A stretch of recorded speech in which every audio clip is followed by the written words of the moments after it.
Ustadz, bagaimana tandanya orang yang dibimbing Allah menjadi lebih baik? Bagaimana juga tandanya kalau sholat kita diterima? Saya takut kalau sholat saya selama ini yang dikerjakan tidak diterima oleh Allah Subhanahu wa Ta'ala. Masya Allah. Pertanyaan yang luar biasa. Ini salah satu di antara banyak pertanyaan yang sering kita dapatkan. Tanda apa yang kita bisa lihat pada diri kita kalau kita diinginkan oleh Allah dalam kebaikan? Siapapun kita, saya, antum, bapak kita, suami kita, adik kita, istri kita. Kalau diinginkan oleh Allah di dalam kebaikan, maka yang nampak pada kehidupan orang itu adalah terjadi perubahan-perubahan pada hidupnya menuju kepada poros kebaikan. Karena sesungguhnya saya teringat perkataan dari Imam Ibn Rajab Al-Hambali, Jazaul hasanah al-hasanatu ba'daha. Sesungguhnya tanda kebaikan apabila diterima oleh Allah, maka Allah akan menjadikan amal yang diterima menarik ketaatan yang lebih besar. Siapapun orang yang diterima oleh Allah dan diinginkan oleh Allah dalam kebaikan, dijadikan kehidupannya itu berkualitas daripada sebelumnya. Sebelumnya dia tidak datang ke masjid, kemudian datang ke masjid. Sebelumnya tidak menutup aurat, menutup aurat. Sebelumnya tidak nyaman mendengarkan murotal Al-Quran, mulai nyaman mendengarkan murotal Al-Quran. Yang sebelumnya dia mulai menikmati dosa, hari ini sudah mulai terasa hambar dosa-dosa dia lakukan. Datang ke diskotik sudah terasa tidak nikmat. Minum khamar sudah tidak terasa ada sensasi yang dulu pernah dirasakan. Kalau semua itu didapatkan oleh seseorang, maka tandanya Allah itu sebenarnya menginginkan dia dalam kebaikan. Allah ngasih dia sinyal, dan ketika dia mengikuti sinyal yang diberikan oleh Allah, maka dia akan terus berada dalam pusaran kebaikan yang Allah berikan kepadanya. Dan itulah yang harus kita mengerti apabila kita melihat diri kita diinginkan oleh Allah dalam kebaikan ataukah tidak.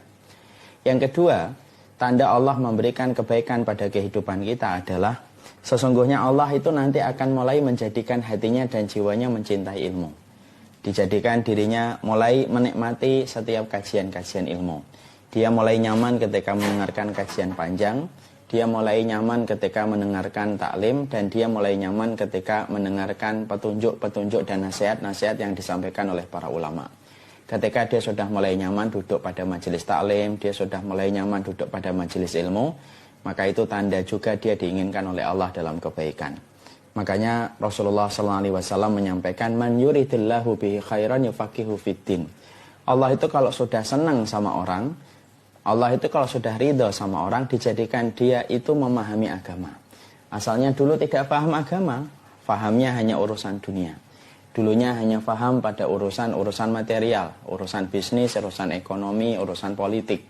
Tapi setelah dia diinginkan oleh Allah dalam kebaikan, dijadikan dia mulai senang dengan fikih ibadah, mulai senang dengan tafsir, mulai senang dengan nasihat.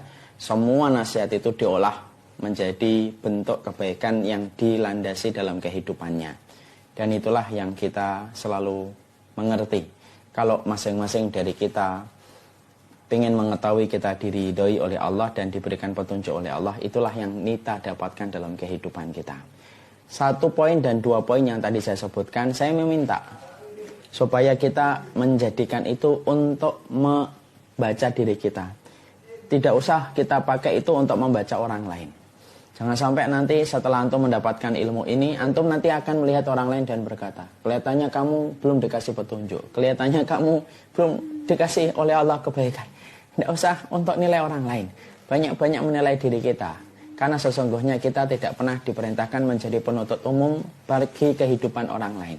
Tadi kita pakai untuk menilai diri kita, apakah termasuk diri kita diridhai oleh Allah ataukah tidak. Siapapun orang yang hari ini diberikan kemudahan di dalam beramal sholih, terlibat dalam poros kebaikan, dan dijadikan dia sudah mulai mencintai ilmu, maka itu tanda Allah itu ridho kepadanya. Itu pula yang kita jawab apabila Hinidah Aulia ini bertanya, gimana tanda sholat yang diterima? Tanda sholat yang diterima adalah sholat yang telah kita lakukan akan menarik ketaatan yang baik setelah sholat itu kita kerjakan. Siapapun yang habis sholat menjadi lebih baik dari apa yang telah kita lakukan setelah kita melaksanakan sholat, berarti sholatnya telah diterima oleh Allah. Makanya Allah berfirman, فَأَمَّا مَنْ أَعْطَى وَاتَّقَى وَصَدَّقَ بِالْحُسْنَى فَسَنُيَسِّرْهُ لِلْيُسْرَى. Allah menyampaikan di dalam surat Al-Lail 567. Nih, perhatikan di sini nih. فَأَمَّا مَنْ أَعْطَى, barang siapa yang bersedekah, Wattaqa, dia bertakwa. Wasaddaqa bil husna, dia membenarkan janji surga yang diberikan oleh Allah. Maka Allah kalau menerima 3 amal ini, Allah kemudian menyampaikan, fasanuyassiruhu lil yusra. Maka Allah itu akan mudahkan dia dalam jalan kebaikan. Jadi kalau ada orang apabila dia bertakwa, dia sedekah, dia membenarkan surga, dan itu diterima oleh Allah, dimudahkan dia beramal salih. Sama, kalau salat kita diterima oleh Allah, pasti salat itu ibarat magnet. Saya katakan magnet karena dia menarik kebaikan-kebaikan setelah kita melaksanakan salat. Habis salat kita berbakti sama orang. Habis salat kita semakin akhlaknya semakin baik kepada orang. Habis sholat kita semakin mudah untuk menolong orang lain. Berarti sholatnya diterima oleh Allah. Semoga amal kita diterima oleh Allah pada setiap amal kehidupan kita.